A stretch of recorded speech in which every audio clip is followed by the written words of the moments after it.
Hello, everyone, and welcome Or welcome back to the Wizarding World Legacy Podcast. where we discuss the magic of the Wizarding World's past, present, and future. We're your hosts, Eric, And Jasmine. and we're going to be seeing the Harry Potter TV show trailer live with you guys. For the very first time. For the first time in this year. This year. Yeah, we're going to watch it right now. Right now. Let's go. Play. I told you. Did you?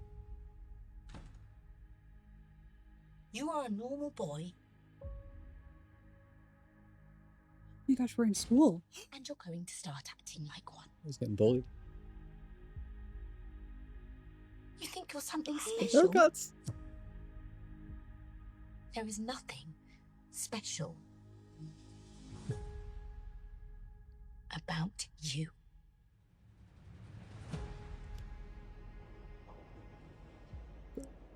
I've always wanted to know about my parents. Your parents were the kindest, bravest people I ever met. They were funny and clever, Oh, and they stood up for what they believed was right. The next time I see you, we'll be in Hogwarts. oh.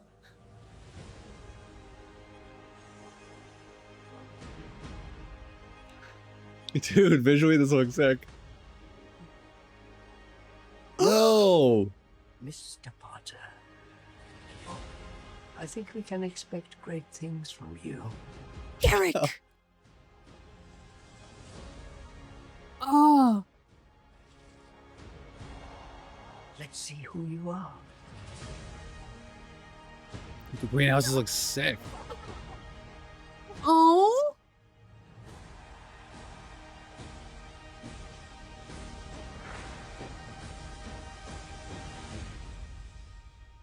Are you really Harry Potter? Sure.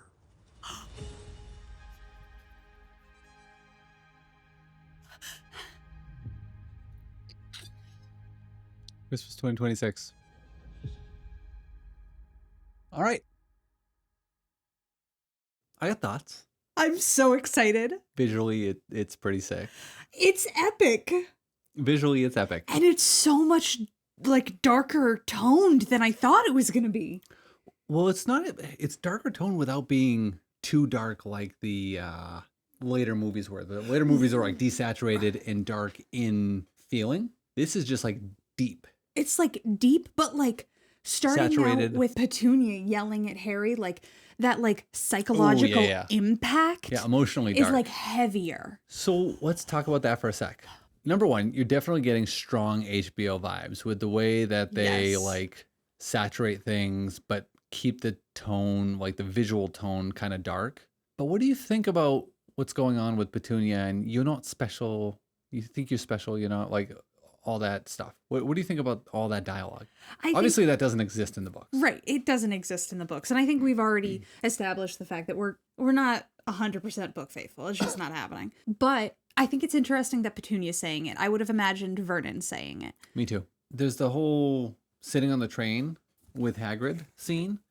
And I would think that you wouldn't have to or even want to change any of the dialogue that happens there because there is a decent amount of dialogue that happens between Harry and Hagrid during that whole Diagon Alley trip. Although I think on the ride home, he's mostly silent because Harry is in a place of like confusion and contemplation and everything about where he exists within the world.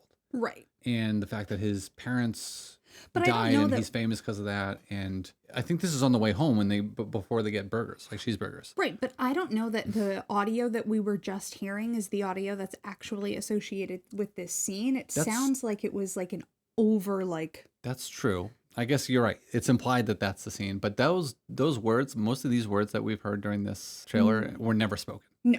I do have a problem with changing dialogue. So if they're added on because those are parts of other scenes, okay, that's all right.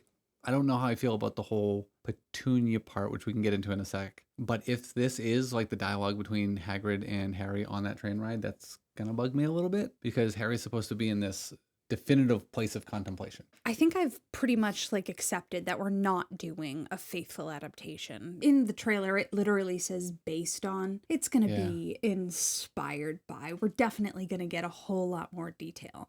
And so with this, I still want to be as close to the books as humanly possible.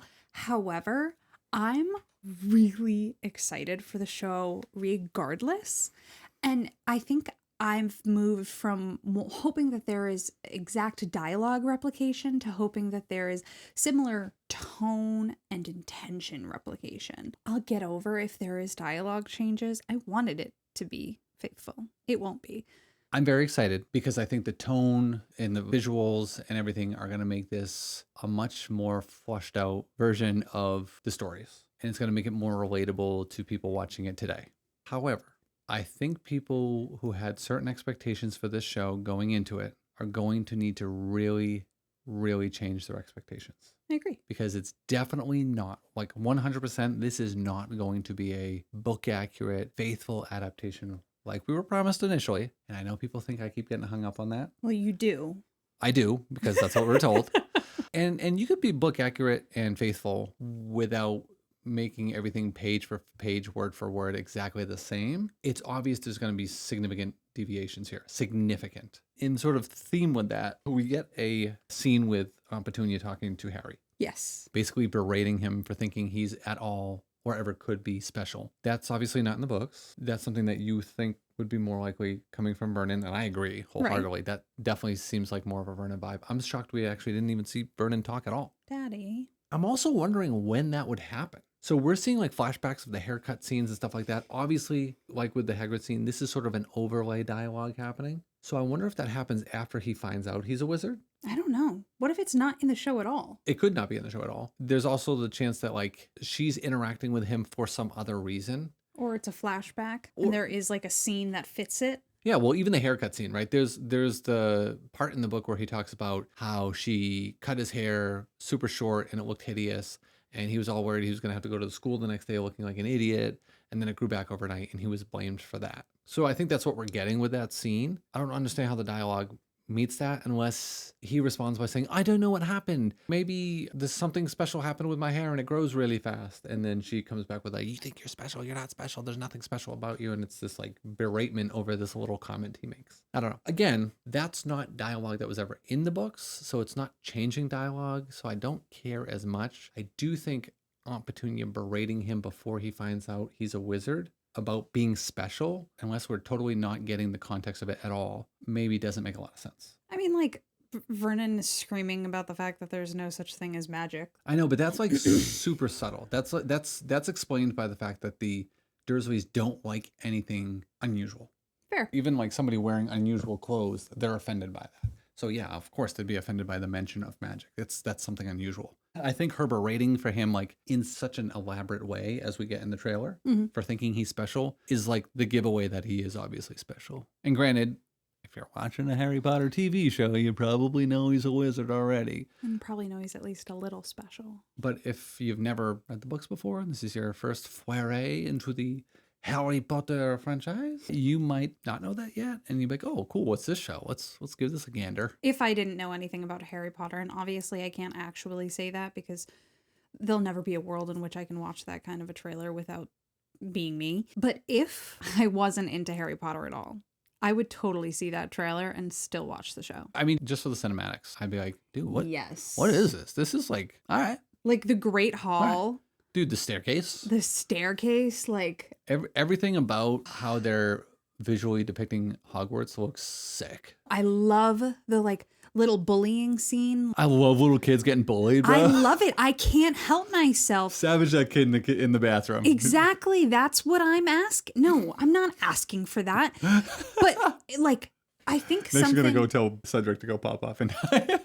Something that I really like about different franchises like Lord of the Rings and Game of Thrones is that they lean very heavily into the emotionality, taking time to slow down and allowing you to truly empathize with a lot of the characters. I am very, very excited. I absolutely loved the trailer. I love the tone that they are working to set, and it's coming in Christmas. Yeah, so we had gotten that rumor that it was going to come earlier. Yes, we have. And then they're like, no, it's not coming earlier. It's still 2027. Jokes. We had really actually wanted it to come around Christmas because we had always felt like the first movie was a Christmas movie. Mm-hmm. The other thing is, it's kind of perfect because there's the rumor that they're also going to dump all the episodes at once, which It's I don't not think is true. true. But if they did, you can binge watch them over Christmas break. And if they don't, at least for kids, you're still going to get multiple episodes before you go back to school. And you'll get to talk about this with your friends. I wonder what the show's going to be rated. It's going to be rated for kids to be able to watch. I hope so. I don't know. It just seemed like pretty heavy topics. So I think it's going to be rated where you would probably rate the books. Funny enough, the grade reading level of the books is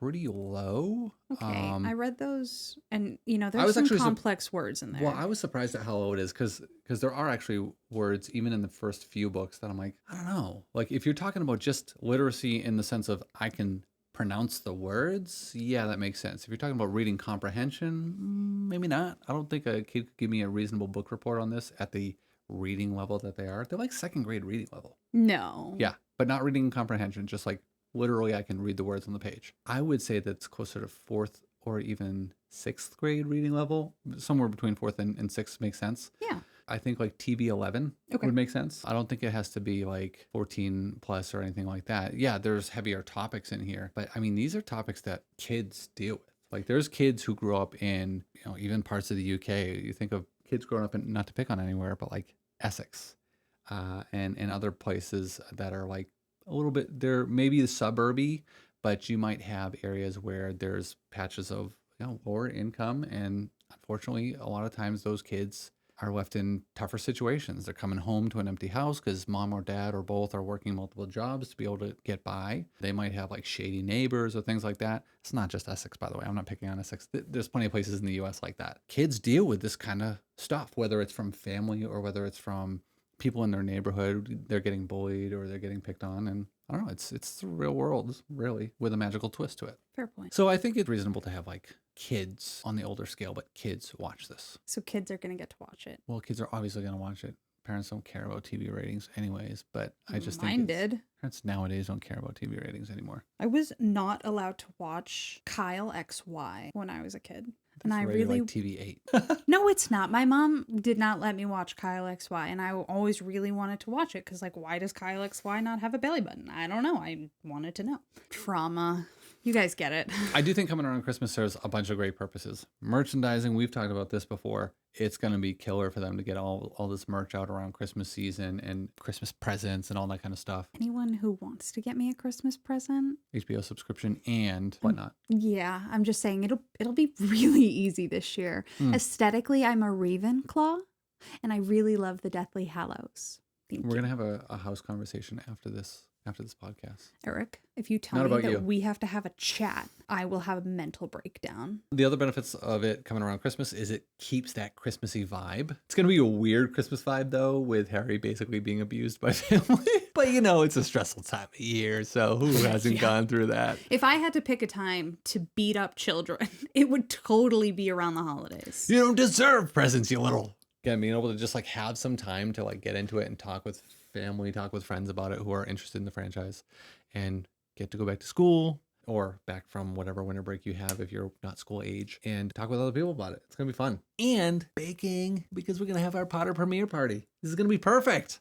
Perfect. I like that we finally have like a brand identity here. I do too. And it's similar, but like slightly elevated from our original. Are we interrupting something? No, my brother won't stop texting me and I'll punch him in his face. So I'm turning this off. Don't cut that. I won't punch him in his face because he could beat the shit out of me, but I was really just hoping we'd start something and then you'd get the shit beaten out of you. And Yeah. I'd laugh. I'm not going to punch you, Joe, but stop texting me when I'm in the middle of a podcast that you don't know I'm filming. I really like the branding. Yeah, it's not too drastically different than the original sort of text format, but it's different enough where it's like, all right, they're not just copying it. Right. It stays recognizable. They kept the lightning bolt, but it's not on every piece of font. The R's have that similar kind of look to them as well, and the H isn't entirely. It's a similar font, but it's not identical. I would almost say it's like a blend of Fantastic Beasts meets Harry Potter meets Hogwarts Legacy. Like if you morphed the three of them, I think this is kind of what you'd come up with. I like it. I like the gold sheen to it too. I'm wondering if it'll stay consistent because this is very specific for like the Philosopher's Stone. So we have the red behind it. I think the gold and red are pretty particular to Harry too, though, because if you think of his main spells, Expelliarmus is red. Right. And then the gold fire that comes out of his wand, the Phoenix. For this one, yes, the Philosopher's Stone, but the fact is he's also in Gryffindor, so the Gryffindor colors. He's a Griffin dork. Yeah, he is. Those glasses. He's a Gryffindor. He does look pretty nerdy. He So, does, especially after that garbage haircut oh Petunia my gives him. gosh, they did that kid so dirty. Sorry, mate. Anyway, we'd like to take a brief moment to invite you to subscribe so that you never miss a magical moment. I love the handwriting on this. Somebody really was working on their calligraphy. Right. Calligraphist on fleek. Jasmine has a thing about good handwriting, which is a thing to have a thing about, I love guess.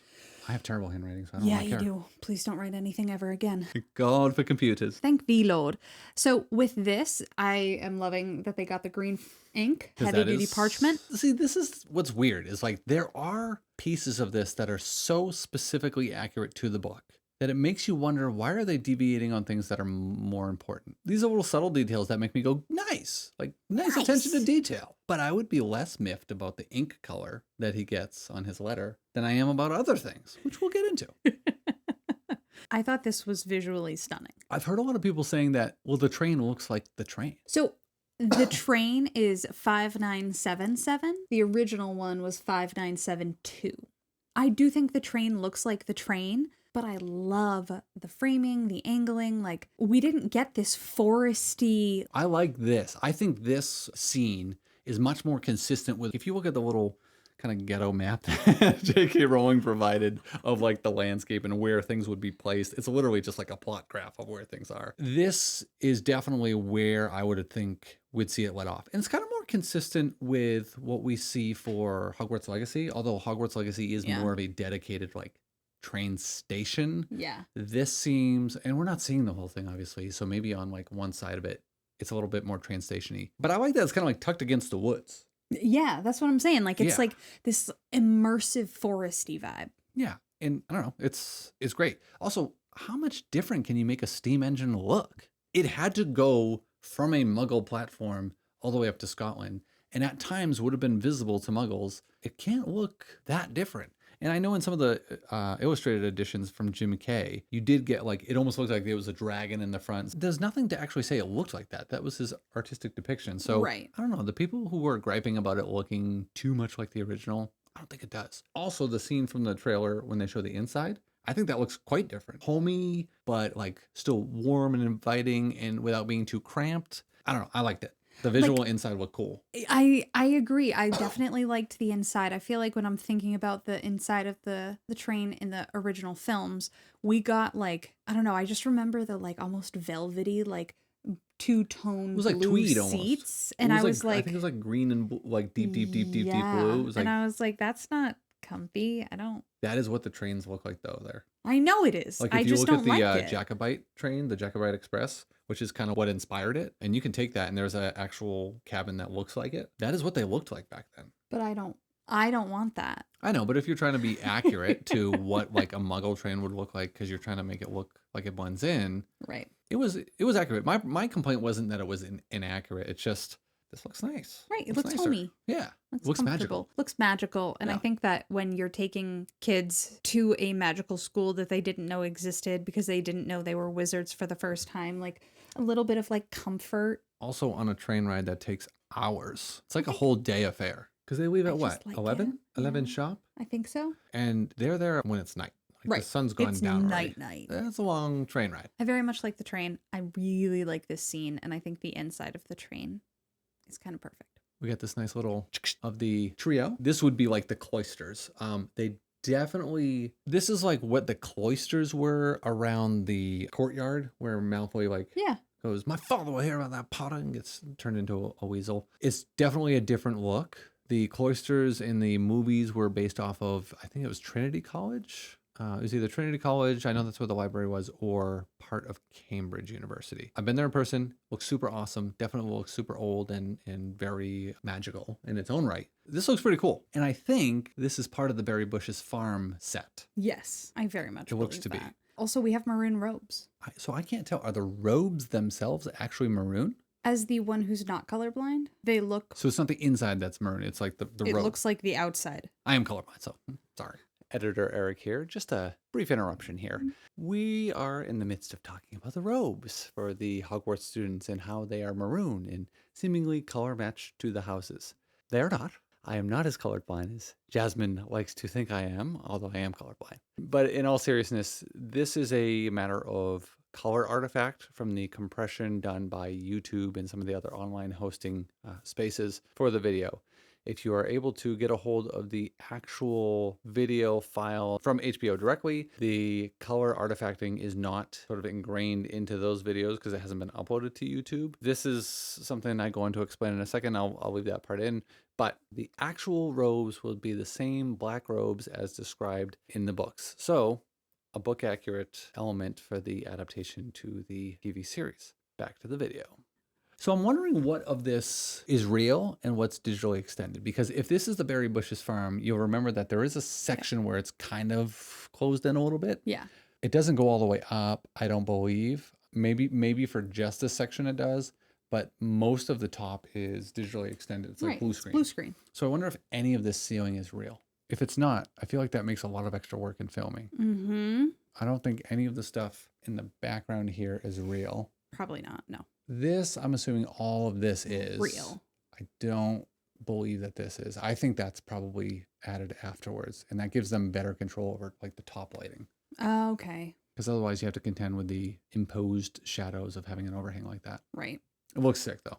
Agreed. It does look very sick. This was one of the first actual leaks, not even in the trailer. This was leaked, I think, like the day before or half a week before. But this is actually a screen grab. So this was shared on Instagram from HBO and the Harry Potter page and one other one, Warner Brothers page, I think, leaked this. But this is actually like a screen grab from the show. So it's not the whole 16:9 scene that you'll see, but you're seeing a screen grab of what you're gonna see on screen. It's not like the Harry Potter behind the scenes photo we got of Dominic, because they're saying this is the real first look, and some people are like, well, no, we saw him in his robes. Those were really the robes. No, this is the real deal, like real first thing from the show we're actually seeing. It's not a behind the scenes. What do you think? I got some comments on the robe. I like it, but I've got some comments. I like it. I like that we're doing stuff with geometrics.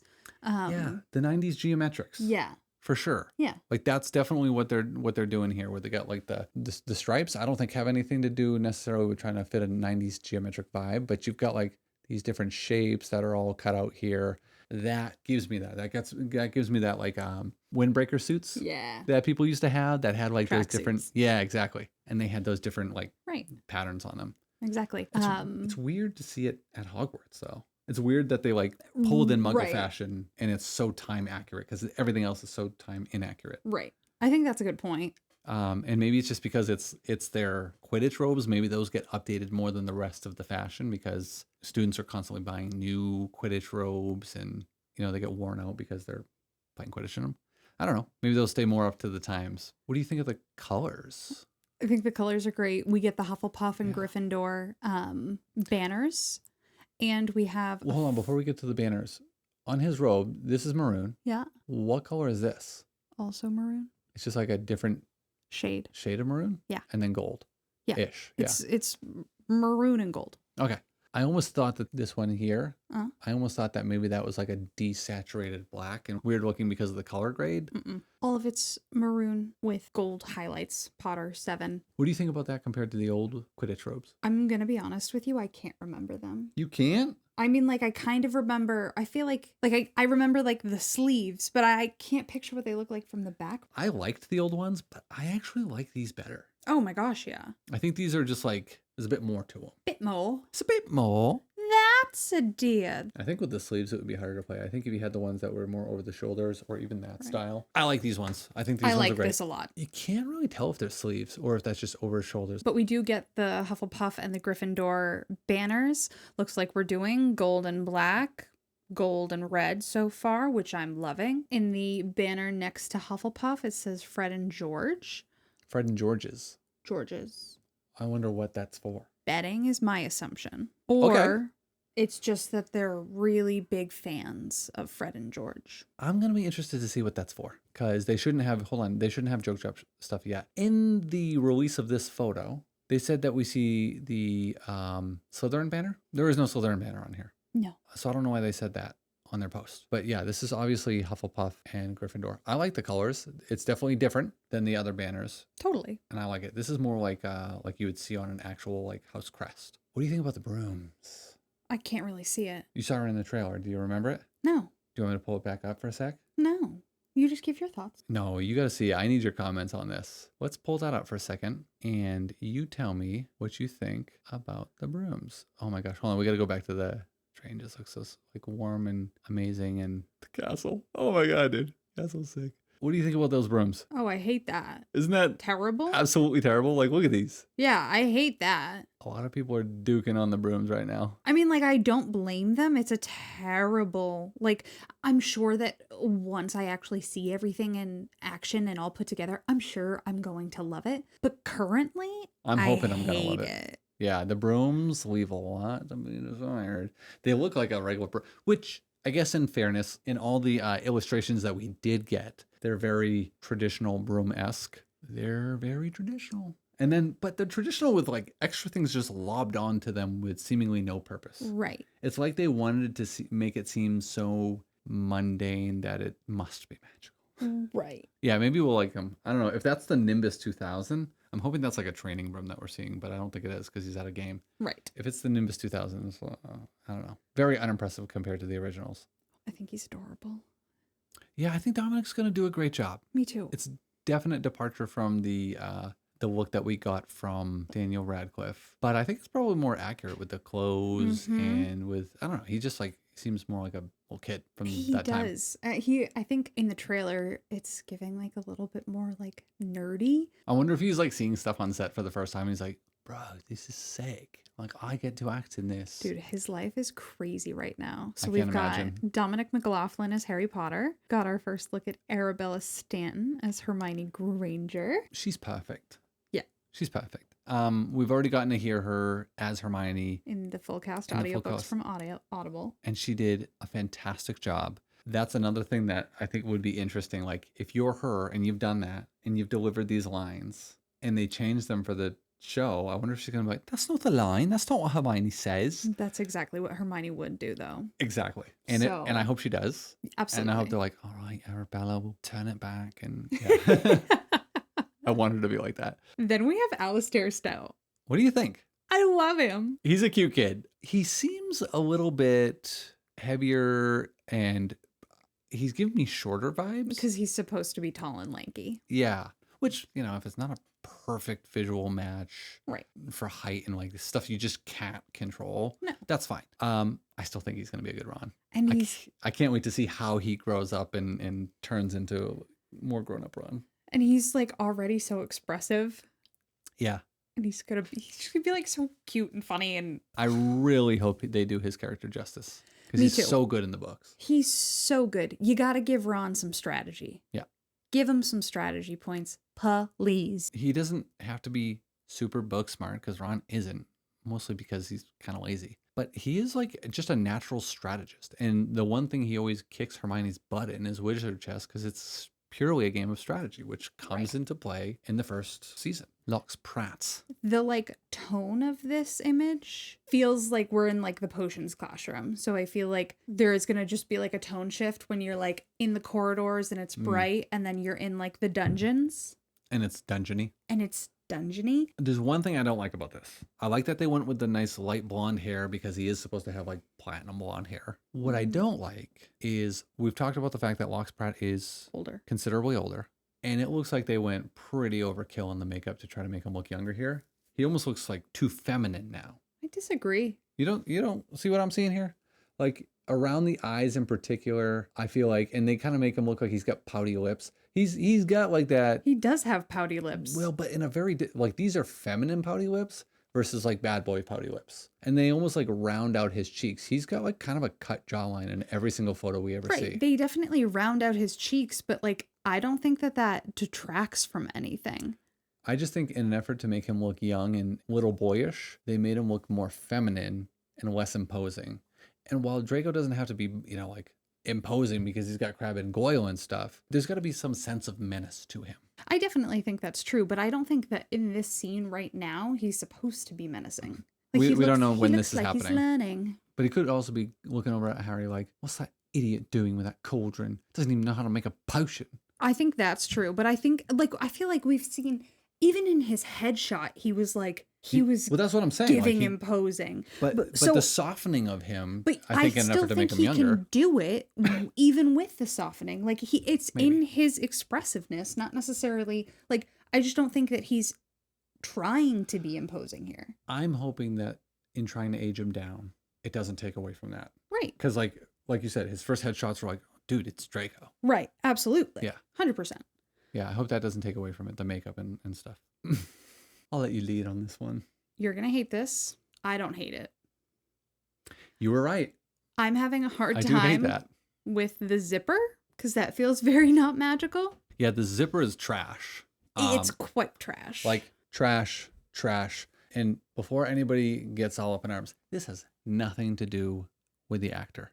It's just the costume. The costume choices are garbage. Greasy black hair that frames his face. The only thing you got right is frames his face. Dreadlocks? I know men of color are more apt to be able to do dreadlocks, and it looks great. And it does look great. Dude looks like kind of a badass. Still don't like the wardrobe choice. But I wouldn't mess with him in the snowy woods. I feel like he'd send me home in a body bag. That looks kind of like what he's wearing. Yes. His costume is giving body bag. I just don't like it. I feel like there's so many ways around this. Number one, by casting the right person. Again, nothing to do with Papa Asidu. It's just, this wasn't the role for him, in my opinion. But they're just making it worse. The costume choice is not great at all. The costume choice is the main thing I'm struggling with. And I just think it's because he was one of the first people cast. So I have had so much time with this reality that I'm like, okay, we're here now. But we're here now, and they've done nothing to make it better. They've done nothing to quell the concerns of people that were like, listen, if you do this for Snape, it's going to be problem after problem after problem. Yep, can't even get his wardrobe right. I don't like the janky-ass zipper. That is not magical at all. No, and it's like right in the middle, and I just... Do you have to have a million buttons? No, you don't. like Hell, you don't have to have a single button. It could just be something that pulls on. But also, the buttons... Well, the buttons gave an element of class and intentionality. I know you love that word, intentionality. Yeah. I have to sit here and put Sophistication. every single button on, resenting the children I'm going to be teaching. Right. You can stray away from that because you're going to play him different because you're going to play him different. You could have played him similarly if you wanted to. You could have made this sophisticated. I think in going with the particular choice of actor that they went with, they were going to very much try to play this different. And to an extent, it makes sense. When you have such an iconic person as Alan Rickman playing this role, you want to do it as differently as possible as not to be True. compared.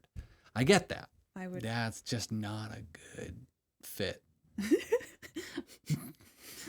Fit is not fire. The fit ain't dripping. There's no drip here. No. I mean, maybe icicles melting around him, but that's as close as you get. Maybe Papa's just such a baller that he can make it look sick. He doesn't look bad. Just doesn't look like Snape. I don't think he looks good, though. I mean, he looks good if he was like a Death Eater that's showing up to kill somebody. That's fine. Like, I could see people being dressed that way. I do think the zippers are shit. It's the This is zippers, killing me. actually. It is It's actually killing just the zippers. Yeah. Dumbledore. me. Dumbledore looks sick, dude. I agree. He looks awesome. And I don't think it's like just Dumbledore. Like, I think it's this photo in that, like... Oh, this photo is, this screen grab is very good. It's good. You've got the skewing of the background. Like, everything's kind of at a little bit of an angle here. You get those leading lines bringing your attention to Dumbledore. He's popping like crazy from the background. popping off. He is. You've got crazy color contrast. You've got light and dark contrast. You've got just this like soft hue to his majestic beard. Mm-hmm. Yeah, he looks sick. John Lithgow looks great as Dumbledore. Yeah, we've got the half moon spectacles. He's almost unrecognizable as John Lithgow. Right. I think I'm just curious if I'm going to hear it.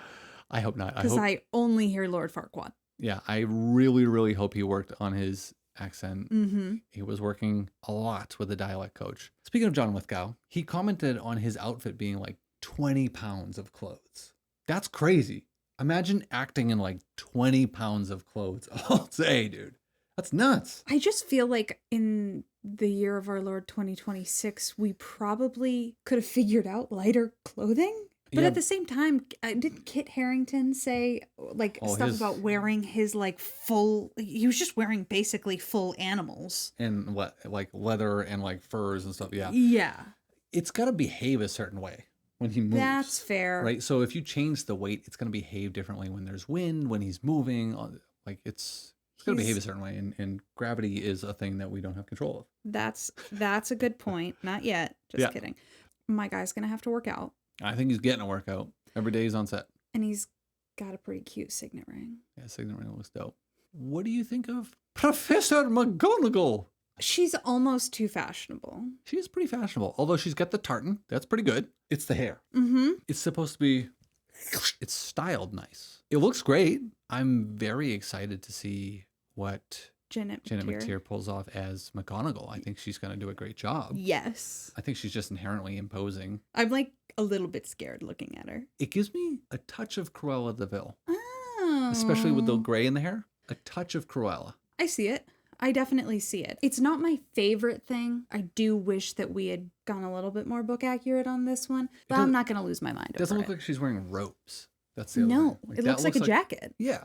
I'm excited to see her performance. I think she looks fantastic, period. Do I think In and she's of herself, yeah. book accurate? No. Do I think it's That's the running exactly what theme I here. was looking for? Also, no. I think her performance is what's going to carry it. And again, I think a lot of these visual deviations are like, let's not redo the movies visually. I feel like McGonagall always had a hat on, so we never really saw her hair pulled back. In the books, it doesn't say she always has a hat on. It does Right. say at times she's got a pointed witch's hat. It does comment on the hair being pulled back tight in a bun. So you must be able to Okay. see the bun. Yeah, I guess. Can't be obscured by a hat. Right. Speaking of hats, We still don't have a voice actor. for the hat, I think you're right. Although there have been some actors that have been cast for a role that has not been disclosed yet. Right. So we just don't know who is voicing the Sorting Hat, but we know we have a Sorting Hat. And we know it has the rip at or adjacent to the brim. When I first saw it, I thought that those were beads. It's rhinestones. It's just on the- sparkling, Yeah, a it's just bedazzled Sorting sorting Hat. They didn't skew too far away from the original design, although it's definitely more of like a leather hat. Mhm, which is a choice. But probably appropriate for the times, considering that this was like 1,000 years ago. I just really like them, like the whole prop team sitting in a room going, okay, now the Sorting Hat. How do we make this different? Hear me out, guys. Leather is so in. Leather chic about 1,000 years ago was the drip. Exactly. So we'll be going with that. And then they're like, ah, yes. Inspired. Brilliant. I'm thinking, just to hear me out, Okay, I'm listening. rhinestone bedazzled mouth. Love. Like teeth, but so much sexier. So that is what our impression of the prop table looks like. And I kind of love it. I would like to participate.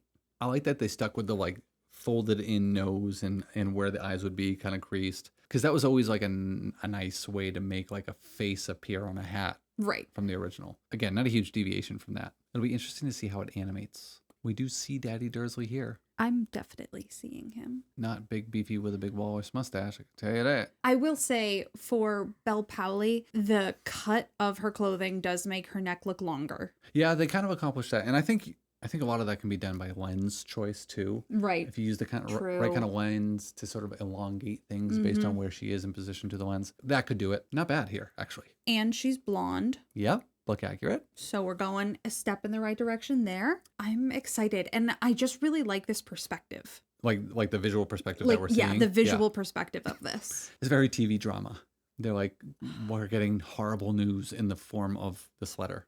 What is it? I wonder if that's the first letter and she's reading it. I think it is. So what I think that they're going to be doing in this is it's going to be more Petunia driven And not Vernon. and not Vernon driven. Which is interesting because the subtext there in the books is Petunia is the one driving it because it's her sister that they're trying to distance herself from. Right. But Vernon is the one bearing the mantle of that. He just kind of understands how Petunia feels about things, and he goes, all right, I'm going to be the mouthpiece for Petunia, which is kind of the times in terms of the male-female dynamic of the 90s. Totally. I don't think we had to change it. I don't know if I care either way. But again, going back to sort of the dialogue beats, I do want the right people to say the right things. And I think this is going to force that to shift. We're going to have scenes that are really more played off of Petunia from dialogue and from everything going on in the scene than Vernon. I think my biggest issue with this picture is I can't imagine Vernon not fat. I know, and he's supposed to be a big, beefy man. He's supposed to be a big boy. He's And not. you can't argue that because there were photos and all that stuff in the living room that were in illustrations where he's big. Like, he was supposed to be big. So, like, he's supposed to, like, huff and, like, I don't know, maybe it's just, like, I'm exclusively thinking of the films and I'm having a rigid hard time thinking of anything else. I don't think so, because if you hear any of the audiobooks, even the ones that were out years and years and years and years and years ago, they all do that, like, I'm a big dude and so my mouth responds in a sort of that big kind of when I talk to Harry. It's like that full mouth because of the excess of adipose tissue in the buccal region. Obviously. Yeah. So I think that's my biggest issue with this, but Not that every person who's overweight talks like that. I have been overweight myself and did not do that. I'm the skinniest person in the world. We have newbies now. We do. We got some students. Students out of bed. Students out of bed. Students All at the platform. So you'll have to bear with me. I did not memorize their names. Nor did I. It's not because I don't care, because I do. I didn't even know which house was which because, colorblind and stuff. Yeah, he's kind of useless sometimes. No. Sometimes. There's always a use. just You what just have to is get that creative with it. particular use? Yeah. All right. So for Gryffindors, these are our Gryffindors. Everyone, this color, say it with me, is red. Rojo. Rojo. For our Gryffindors, we have Erie Farrell as Katie Bell, Ash Sotan as Angelina Johnson. I think she actually looks like a great Angelina, although I wonder if she's Fred and George's age. So I don't think she'll be too old. No. Orson Matthews. As Oliver Wood. I always pictured him being a little bit shorter. He'll be fine. And he's fifth year here? He must be a fifth year. Harry's first year. Yeah. Because I think he sticks with them for 1, 2, and 3. Goblet of Fire. He's with them 1, 2, 3, 4. So he must be a fourth year here. No. Because Angelina Johnson becomes the captain. Yeah, but he got year. really upset. If he was in Goblet of Fire, he would have been livid that like it was his last year and they weren't going to play Quidditch. Oh, so right, it was right. definitely the third year that he was. So Angelina probably would have been the captain, but they didn't have Quidditch that Exactly. year. Okay. Then we have Sarana Suling Bliss as Alicia Spinnet. I'm actually not reading anymore. Ethan Smith as Lee Jordan. That's one I absolutely could have read. That's fine though. No, you ended up at the worst time, dude. So we're going to go into the Hufflepuffs. We have Hufflepuff. India Moon. What a perfect name. Yeah. And this is for Hannah Abbott. Hannah Abbott is one of the few students, I believe, that actually gets into divination. That's fitting. We've got Jasmine Lewin as Susan Bones. We have Kian Eagle as Ernie McMillan. And then we have James Trevelyan Buckle as Justin Finch Fletchley. Yeah, I don't know if I have any expectations for what any of them are really supposed to look like anyways. So Ernie McMillan is supposed to be blonde and a little bit pretentious. yeah, we got that. Yep. We're good. Ravenclaw's on the right side. We've got Aaron Zhu as Terry Boot. This is one of the earlier castings we had. So this is kind of like a re-announcement. I think they took his name off the IMDb for a while and then put it back up. Mm-hmm. So we were right all along. And Terry Boot's one of the people who like you hear about once in the movies. Yeah. And like he's like a background character. Eva Walls is Lisa Turpin. Scarlet Archer is Penelope Clearwater. She's important because Percy. States Percy. And then you've got Anjula Murali is Padma Patel. Well, Oops. guess we're not doing the whole twin thing. Sisters. And while they could be twins in age, they're supposed to be identical. They're not. Very much not. Alicia and there's even a Leone. point made by Hermione about, and they're in different houses and they're identical. Right. So, Right, so it actually does play into like part of the plot. I guess maybe you couldn't find a set of twins. I mean, you can just have one person play both roles, but whatever. So Slytherins. Edison Birch is Miles Bletchley. James Dowell is Lucian Bowl. I don't even know who that is. Oliver Croft is Marcus Flint. Quidditch captain. We've got Dylan Heath as Adrian Pusey. That is somebody whose name you hear multiple times throughout the book. Yep. Henry Medhurst as Peregrine Derrick. I think you hear that name like once. Then you have Cornelius Brandreth as Terrence Higgs. Layla Barwick as Pansy Parkinson. You hear about her all the time. All the time. We've got the long hair. I'm loving it. D'Angelo Orsai Casidu. It makes me want to say D'Angelo's. And Yeah. then it makes me want to sub. Steak and cheese sub. But D'Angelo Orsai Casidu is going to be Graham Montague, another important character. We definitely hear about Graham. Welcome to Hogwarts. Filling out the student body here. So rumor has it that there's more hats in the ring for Voldemort. I think they're just trying to make us think of all sorts of people and throw us off the scent. Also make us feel crazy. Which is exactly what Voldemort would want. He'd want to addle your brain. This is Voldemort's doing, isn't it? Isn't it? It is. So Paul Bentley, there's a Also- rumor that he's Potentially the guy. The one. He played the Vision in Avengers, voiced Jarvis prior to that and became the Vision. He's been in a ton of other stuff. He's coming into this series, Mozart, Beethoven, I don't know, one of the pianists, but he's like another composer at the time. And he does actually look in some of the shots a little bit menacing in those scenes. And I'm like, yeah, he could do it. we see it. He could be Voldemort for sure. I definitely think he'd be Voldemort. A little younger. Voldemort's supposed to be an older guy, but he also does like all this stuff to keep himself young and alive. Exactly. So he doesn't have to look like he's 76 years He's old. feeling youthful. Maybe it's Maybelline. Or Voldemort. Oh my good. I think Paul Bentley could be a good choice. He has said, nope, it's not me. It's someone else. It's not me. It's anyone else. It's just not me. you. It's Hermione. Hermione's the one playing Lord Voldemort.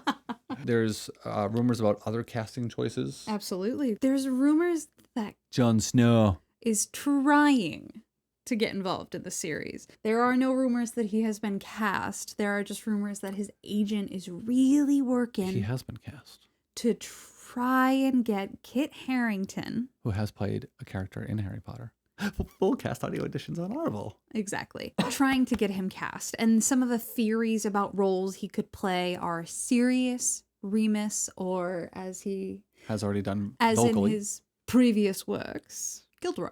If you were to cast him as any character of choice, who would you put him as? I would probably cast him as Sirius. Seriously? Seriously. Sirius would be good. I think he'd make a great Remus as well. The brooding. Yeah. Yeah, the brooding, he's so good at. Yeah. The werewolf connection, direwolf connection. Kind of like it. It's not lost on me. Just a little nod. He's got these fatherly moments with Harry. Mm, And Sirius does too, obviously. But he's got these unexpected fatherly moments with Harry that are great. And he's also there for Harry after Sirius dies. So he gets to stay involved. I think that's A bit fair. longer. I think of Kit Harington as a little bit short.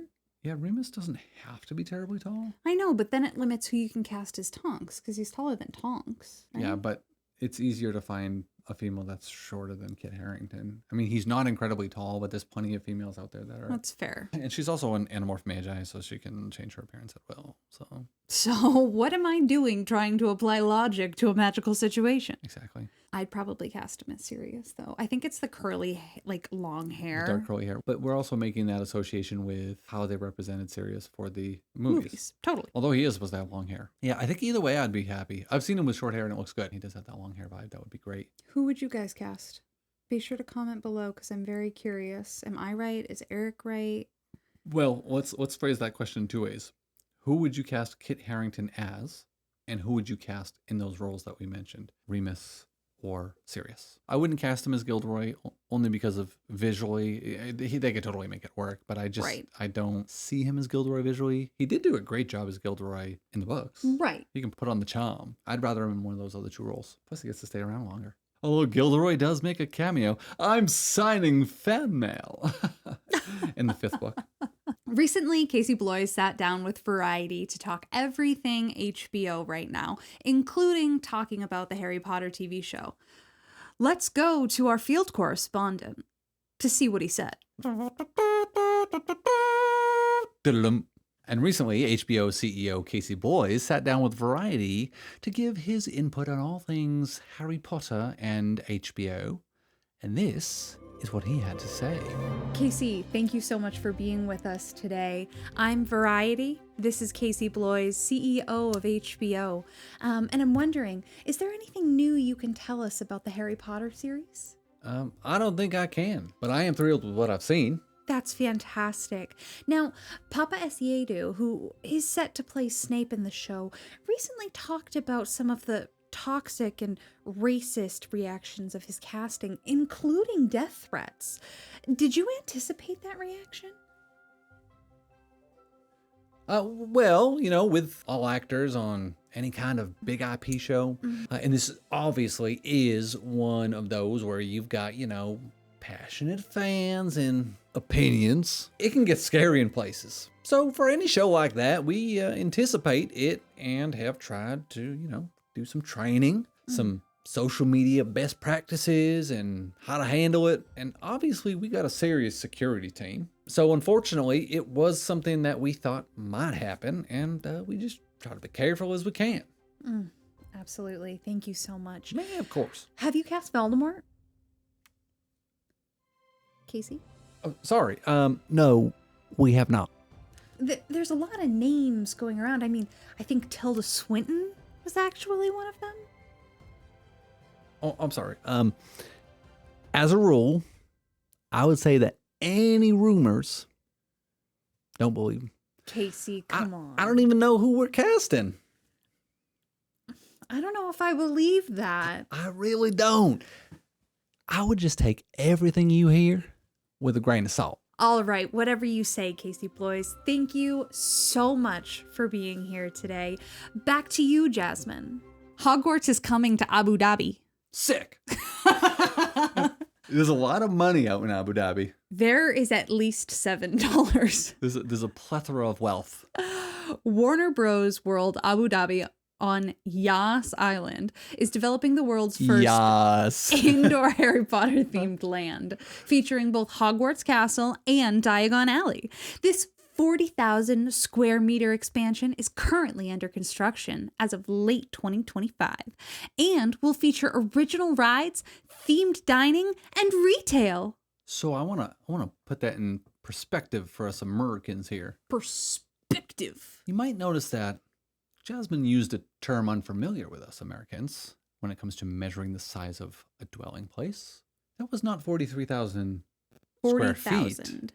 That was 43,000 square meters. So feet times 3. It's actually a little bit more than that, but we'll shave it down to 3. Yeah, 3. Solid 3. Damn! We're talking like 120,000 square feet. Can That's I a get lot. I need a... The Hogwarts portion of this is rumored to be like life-size. Like they're going to have a life-size Hogwarts. Shit. I might have to go to Abu Dhabi. So I've never actually had the itch to go to Abu Dhabi. I do now. Yeah, like I would never actually go to Abu Dhabi except maybe for this. I'm sure as shit not wealthy enough to go to Abu Dhabi, but I'll find a way. So I've got some comparisons here. If we're talking Comparison? 120,000 square feet could be equivalent to a little over 2 football fields. Costco is usually about 140,000 to 150,000 square feet. So it's a little bit smaller than a Costco. It's a lot of space. Have you ever been in a Costco? Could be about 60 homes, 25 basketball courts. I want to see a life-size Hogwarts. I mean, that's dope. We've talked way too much about this. If we, we're Also a billionaire. just so much money deposited into our bank accounts. If we had that deposited into our bank accounts, we could build a life-size Harry Potter castle. And we've come up with a number of functionalities for this. We could film things there, but we could also host things there, like events. Weddings, prom. Prom. For my Imagine having your kids. Prom at Hogwarts. Yeah. Even if you're not a Harry Potter fan, I'm like, dude, it's a castle. It's a castle. It's pretty sweet. Yeah. Anyway, it would take a ridiculous amount of money. So it's always been Family dinner a family in the Great Hall. casual Friday night hang with the guys. With the boys, tossing back some butterbeer. Fire whiskey. No, that is what I would be doing, but it's a lot of space. It would be sick. I'd like to see it in person. Probably never will. The illustrated edition of the Half-Blood Prince. The mantle of illustrating has been assumed by a new illustrator, Levi Pinfold. He did it different. It's supposed to be a continuation of the same series. It's not like it's like, oh, we're not going to start over, but like we're intentionally kind of making it different. Why do we keep interrupting when you start a series? I know. Just You like, finish the series. yeah, well, Jim K just kind of bowed out. Why, Jim? Why? Yeah, you did us dirty, bro. Like yours were good. Yours were really good. And I have all of them in the set. I think if you've got it like sideways on a bookshelf, it'll fit in fine.